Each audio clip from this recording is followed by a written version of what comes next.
Did you know you're making the wrong decisions most of the time in life? And the reason why you're doing the wrong decisions is because you're being manipulated by the karma, by the psychoenergetic field that you were born with. And what happens is that you're kind of like in an emotional prison. It's actually pretty claustrophobic, you just don't realize it. And the way to solve this is if you spend 50% of your daily routine, 7 days a week, doing yoga, and after yoga you sit in silence, marinating as the self. Marinating as the self, like Muji or Eckhart Tolle explains, it's basically realizing you are not only that which cannot be named, that which has no form, that which has no quality, that which cannot be touched, but from which everything is perceived. Thereby you recognize the unbeingness of it, and by extension you realize the karmic footprint of your body. And as you realize the karmic footprint of your body, there becomes kind of like a desire, a spiritual desire, to drop off all that baggage, the psychoenergetic baggage that you've been with, the karmic vasanas, psychoenergetic field, traumas. And unless you do that and go this route, you are going to be in a kind of like carousel of wrong choices, and you're going to keep doing the same choices over and over again. So the only way to get out of it is if you concentrate most of your waking time in recognizing this. Now I have a couple of techniques which I'm going to share with you, which aid in the release of these energies. And one of them naturally are mantras, bija mantras, like lam, vam, ram, yam, hum, om, mang. Those are fairly common, everybody knows those. Then there's mantras like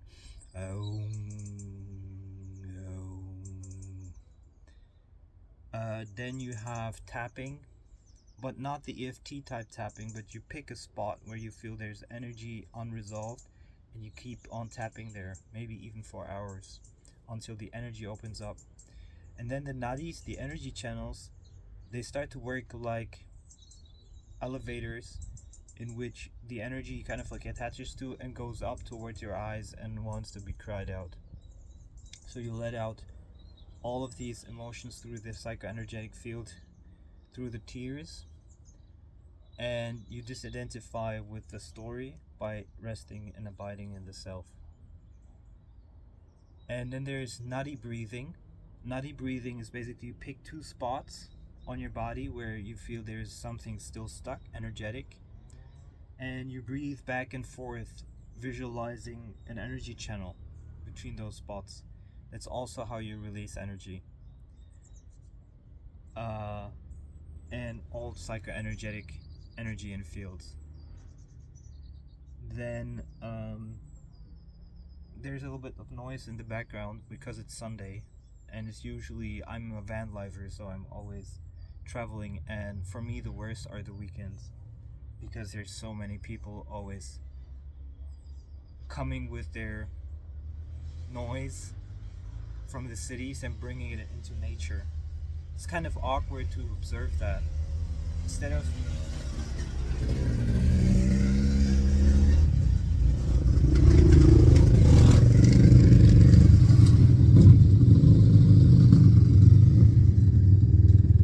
coming into nature and enjoying nature, they're actually bringing the noise into nature. It's really weird.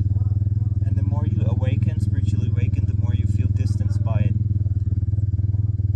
And that's also karmic noise. Because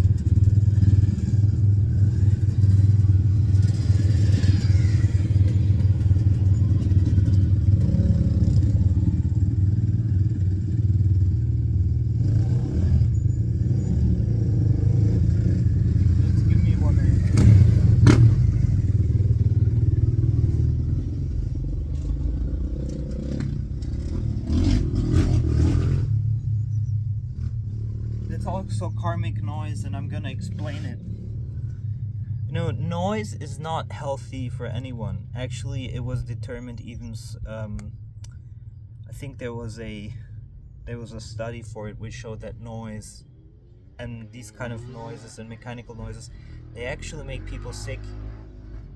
And but people do what I would call self-hating. Let's just wait until they're gone.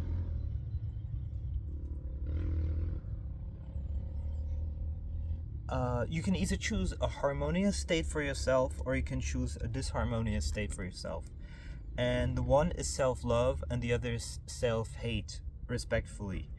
And a lot of people do, out of cultural conditioning, out of beliefs, they do actually stuff that is bad for them, even though they think it's good for them. A lot of it could be just even like certain type of sports, even this kind of like motorbiking.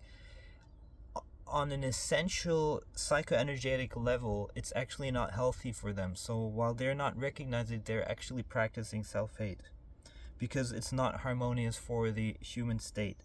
What is super harmonious for the human state, or for any animal basically, is resting kind of like in the feminine energy of nature in quiet. And anything that disrupts that is actually kind of like the body's fighting actually with yourself. A good example is also music. A lot of people think music is good for them, when in reality the vibration of music is actually disharmonious, and it's actually a part of self-hate. But it can be addicting because it triggers like the kind of effects food or sexuality also creates in the body. So awakening to these kind of subtleties of life, and recognizing what is actually harmonious for yourself and what is not, is actually the key. And then once you practice self-love and you distance yourself from people who don't practice it because they influence basically you're wasting time with them, because it's like this: you're incarnated on this planet to solve your own soul problems, you could say, to evolve in your soul. And when you are dealing with others, they're actually dragging you into their problems, their soul problems, and you're wasting time. You should use that time for your own spiritual soul growth. And a lot of people, for example, Elon Musk just said, if society is very affluent, they usually tend to have a population collapse, and because they don't have children. And the reason is because children oftentimes are conceived out of existential fear. You kind of like, it's in the root chakra. You are kind of like fearful of what happens if you don't have children.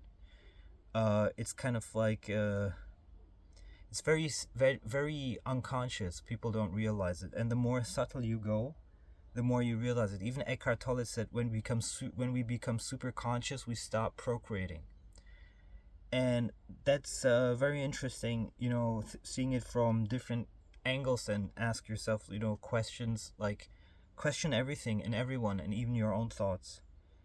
And so you basically, by spending 50% of your time releasing karmic energies, you're actually becoming free of those kind of like karmic carousels in which you're doing constantly the same decisions, getting the same results, and wasting your time in this incarnation. And that's one of the funniest things, kind of like, is you have this gift of incarnation and you're completely wasting it because you're unconscious of what's really going on.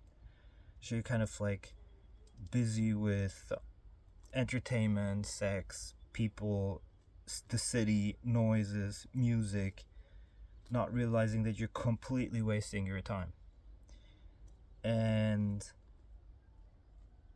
But it needs a very high vibration to recognize this. And so I'm making this video for some souls that are like, hey, I always wanted to, I knew that there was something else, I just didn't know what it was. So, and there are people who do feel this intuitively. they know that they're wasting their time. They're like feeling, but that they don't have any escape from it. It's like you're in the bubble of the matrix. You're being fed all this stuff, and you don't know that you can just unplug. And and the intuitive yoga is super important because everybody individually has like different karmic and psychoenergetic fields. So while somebody else, has no trouble with an open heart chakra, somebody else might have a problem, with root chakra. For other people, it might be completely different. And you can go through life ignoring it, but you always have a sense of kind of like avoiding something.